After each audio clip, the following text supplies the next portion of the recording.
Hello everyone, welcome to Vilnius. I hope you have had a good day, week. And like the intro said, I'm Alexander Andelkovic, and I'm here to talk to you about how we're using AI in when we develop a mobile game, Candy Crush Saga. So I work for a company named King. The King company has been around since 2003, has made a lot of small games, and 2012 they struck gold, I would say, by launching Candy Crush Saga, the rest is history, I would say. We have like around 2,000 employees and 258 to 60 million monthly users of our games, and we got acquired by Activision Blizzard 2016. And the focus for us has been major to create casual mobile games.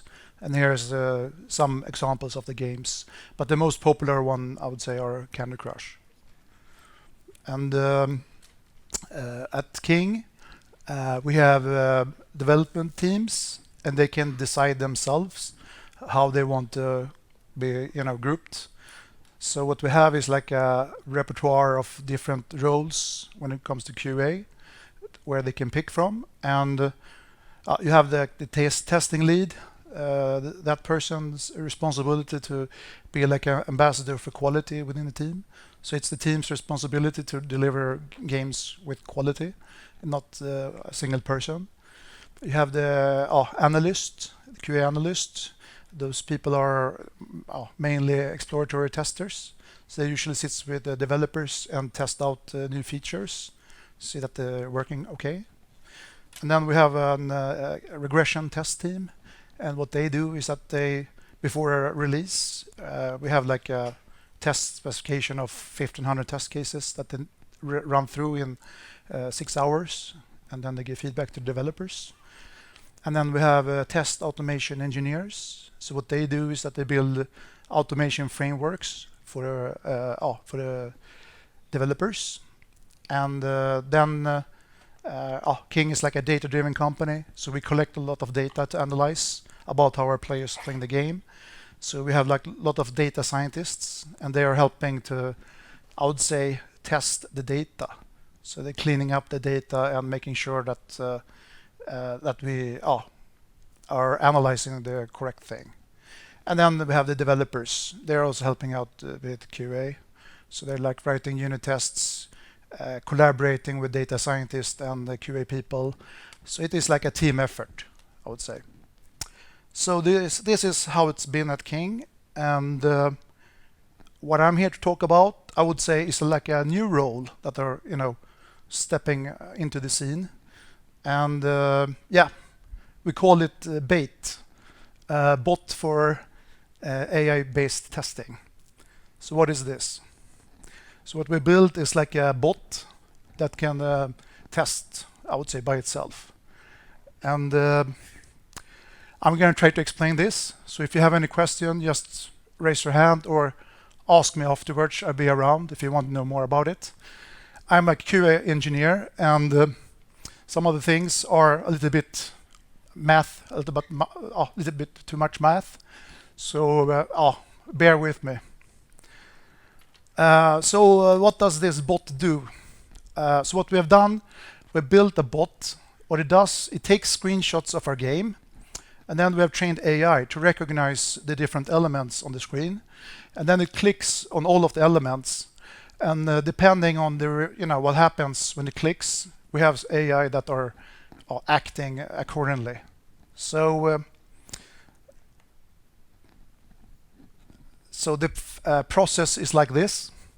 We have like an automation framework that you can run either on a desktop environment, on a mobile environment. So the bot are asking the automation framework, give me a screenshot. And then it takes the screenshot and compares to a prior screenshot to see, have I seen this screen before? And if not, it adds it to like a graph. And the graph is like a log of what the bot are doing, so you can debug it afterwards. And then if it has not seen the screen, then it, with help of AI, it detects all of the elements in the screen, and then it has like a list. Okay, and and then the mission are to click on all of these detected objects. Some of the objects, nothing happens. Then those objects are put like in a list. Don't use these objects because nothing happens when you press them. But the objects, when you click them, there's some kind of change.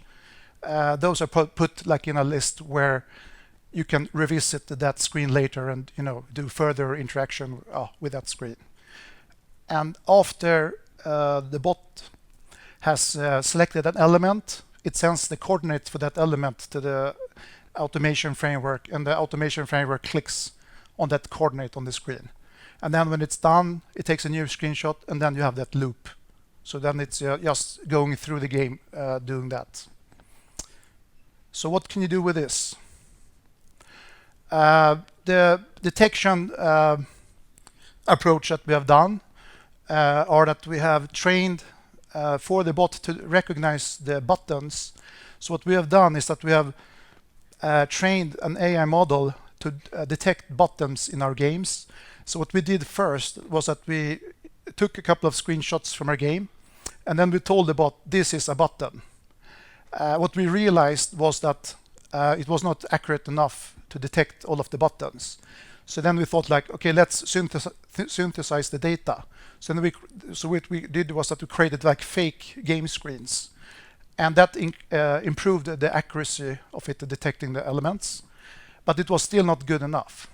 So what we did then was that we took other games. We went to like App Store and just downloaded a bunch of casual games, and then we trained it on them, and then we got good, I would say, accuracy rate of it detecting the buttons.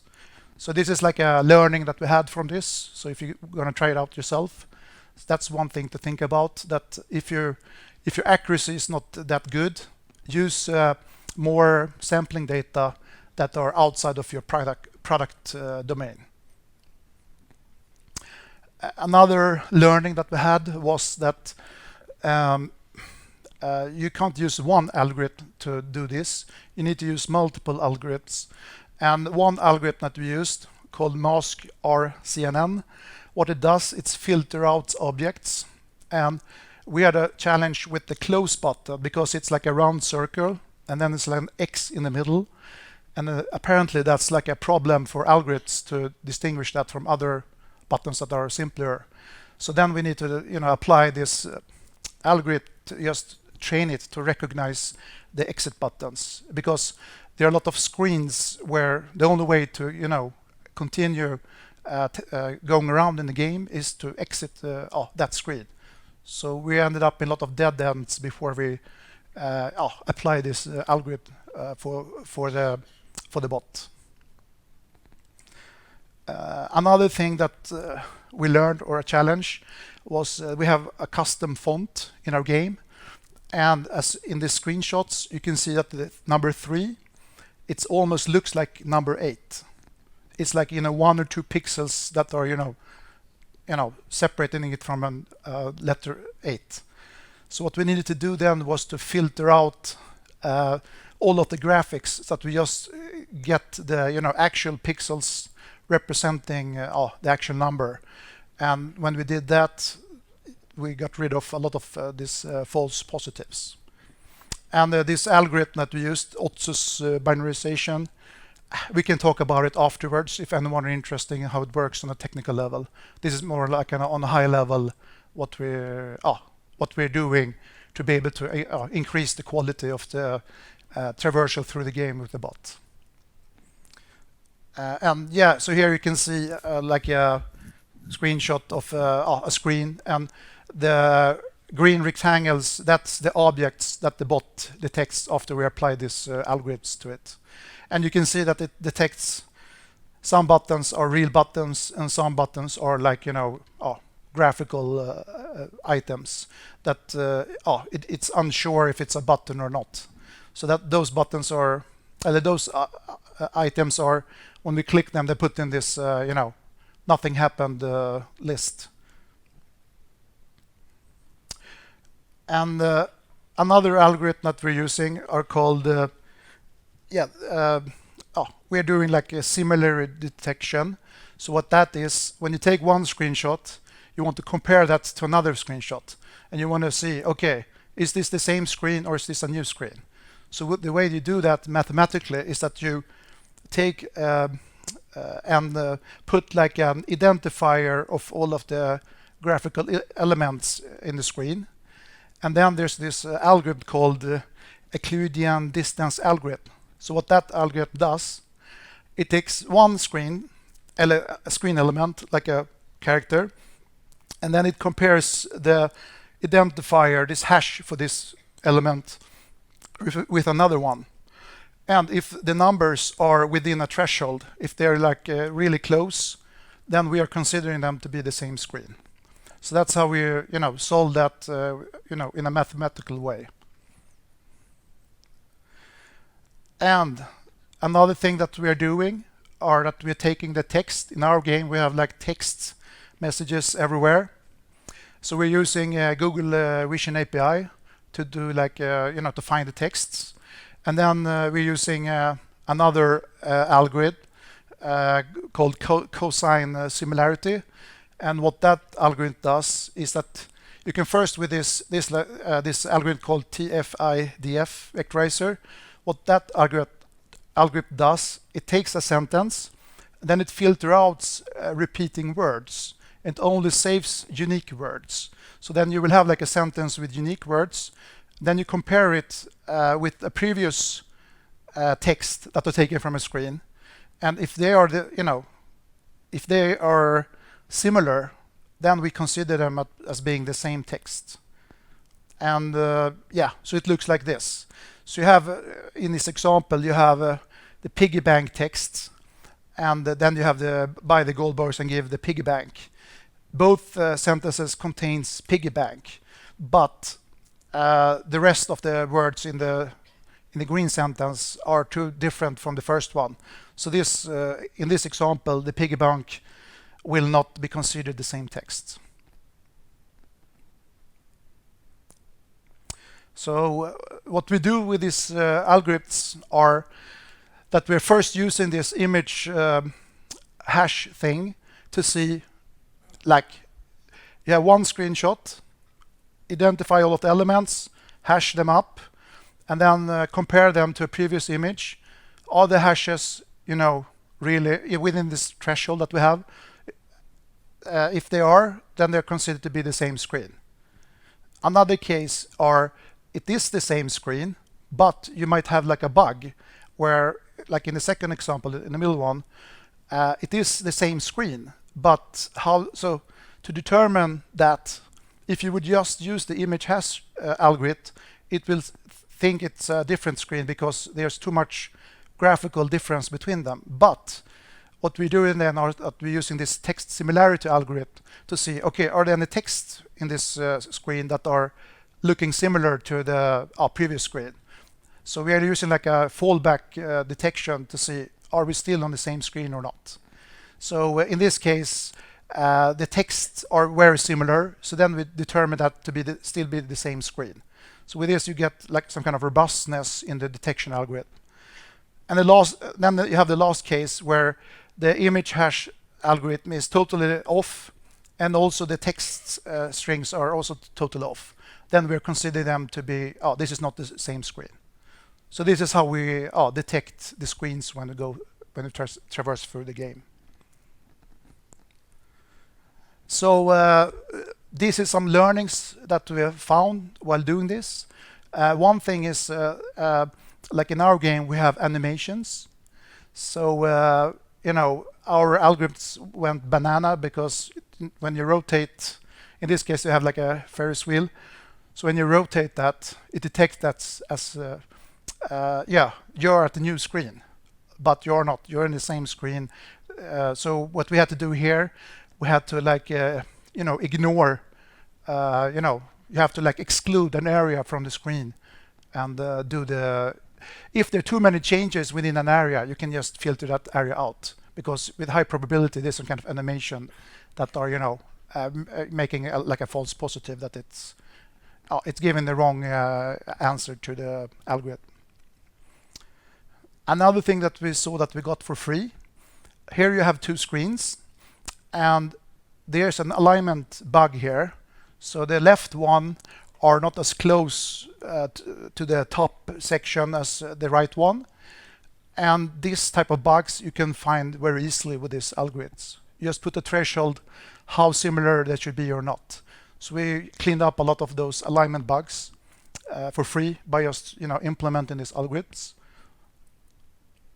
Another thing that we learned was that in our case we have backgrounds that are I would say faded out, and it's the same screen, but the pop-up might occur different times in the game, so the background looks differently.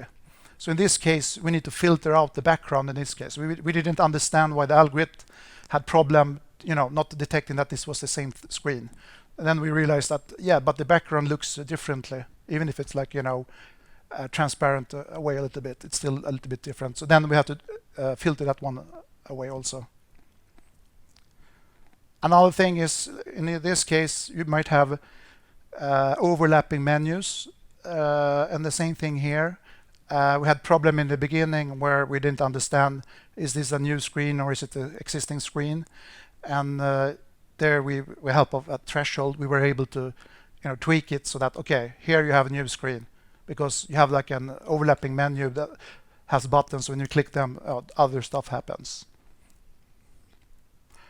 So when we got all of this working in a robust state, we were ready, I would say, to let the bot play a game. So what happened? So what happened was that the bot starts clicking around in one screen. When it's done with all of the elements, it goes to the next one. And if it, for some reason, leaves that screen, we save that in like a temporary memory. So if it revisits the same screen, it will look, have you clicked all of the elements or not?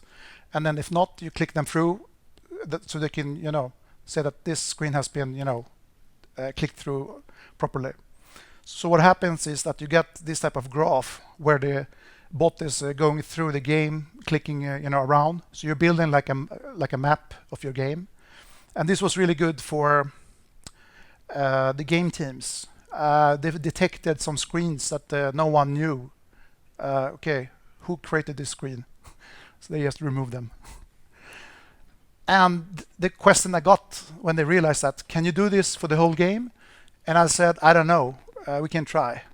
And so the answer is yes. So so we have created a graph now. So now we have a graph problem because this is like unpractical to handle. So now we are thinking of ways, how can we make this more user friendly? So we are thinking about different ideas how we should do it.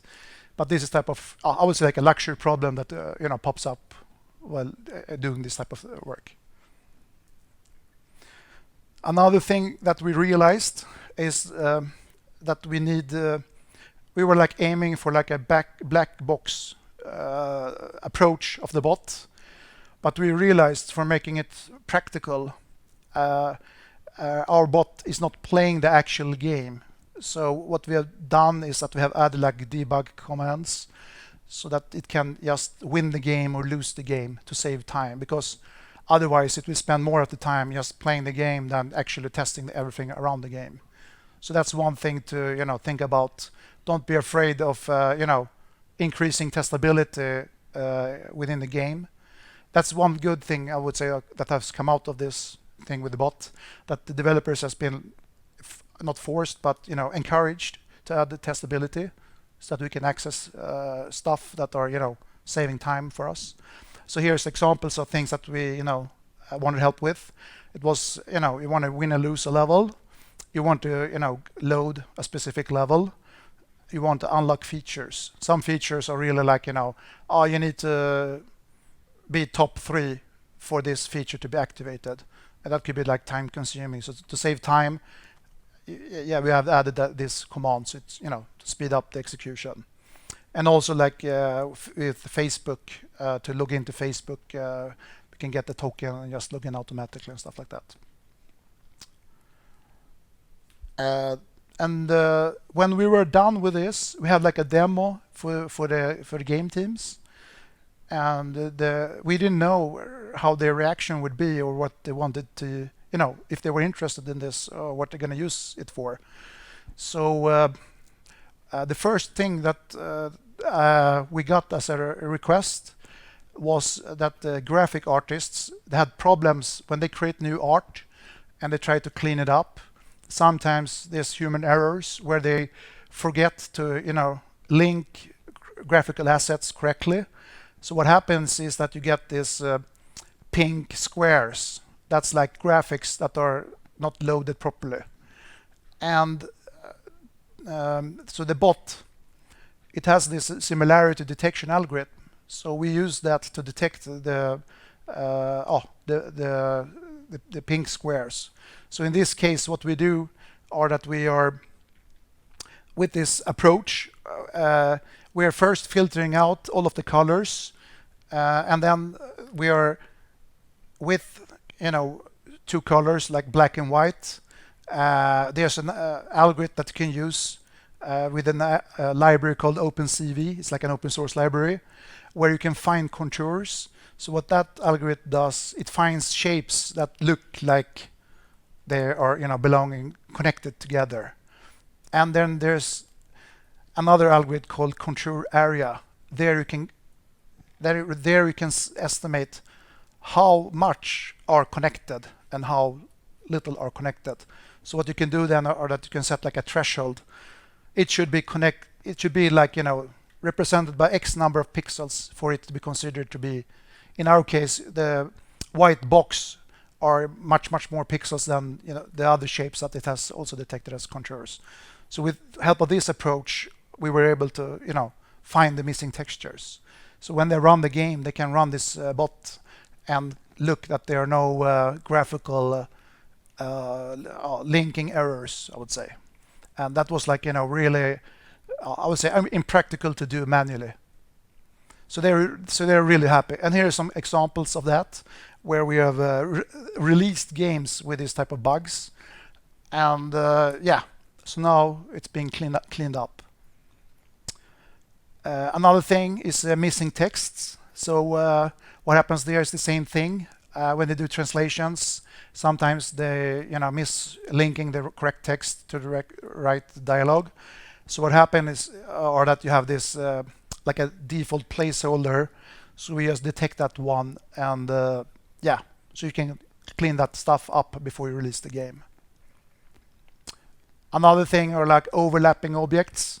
You can detect the area where objects are, and then you can see if they're like overlapping, so that you can find those type of errors also for free, I would say. While when you have it implemented and balanced it or tweaked it correctly, you get it for free, I would say. So that's really nice from an investment point of view in this technology. And like a little quiz, can anyone see what the bug are in this screen? What? No. This is something that we didn't see ourselves, so it's interesting to see. Okay. So what we found here was a rendering bug. This particle effect is supposed to be this transparency layer are supposed to be above it, but it was below it. So the particles were like animated above it, and the bot detected that as a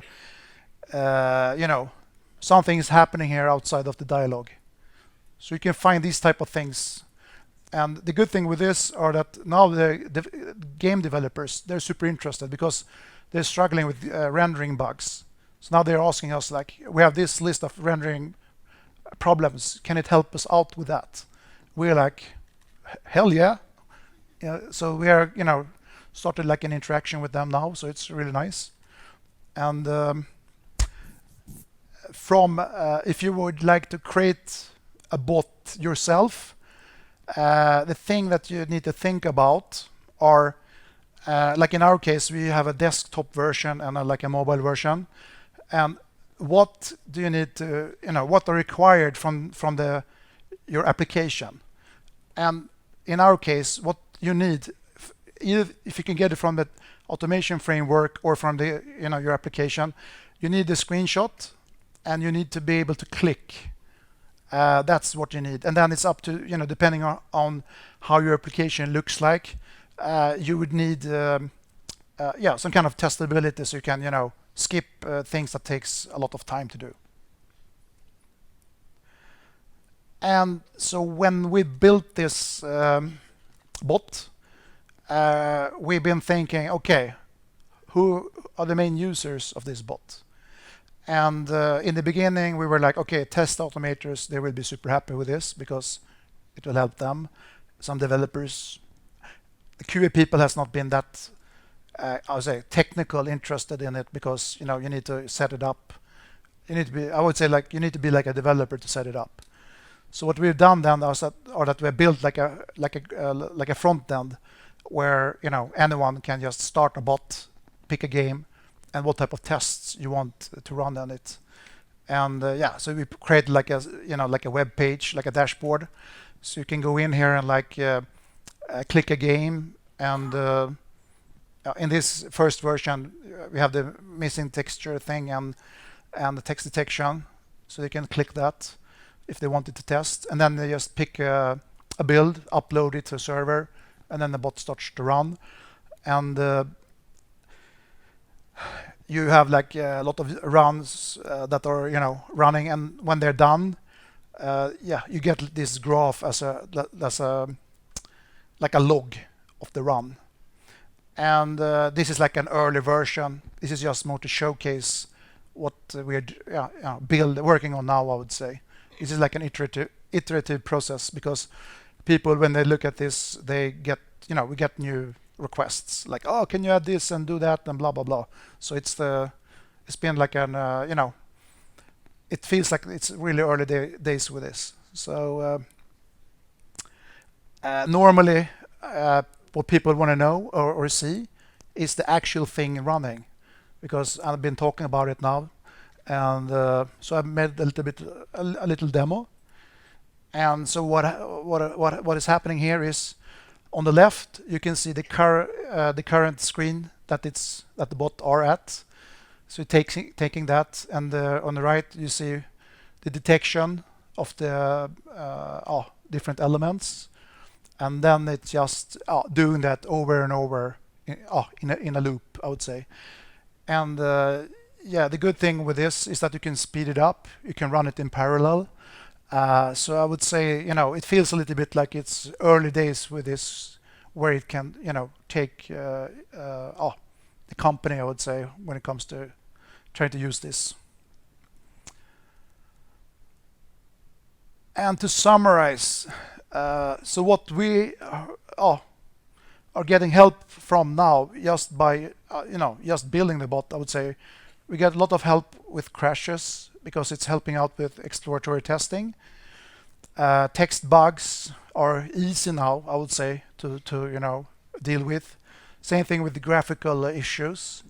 And another thing that we're working on, like audio, because you can do the same thing. You can use this similarity algorithm on the audio waves or audio data. So you could easily also test audio for free instead of having people have to listen to the sound. So when you click a button, you want it to play a sound. So if it's not playing a sound, the bot can detect stuff like that. Yes, so that was that. Questions?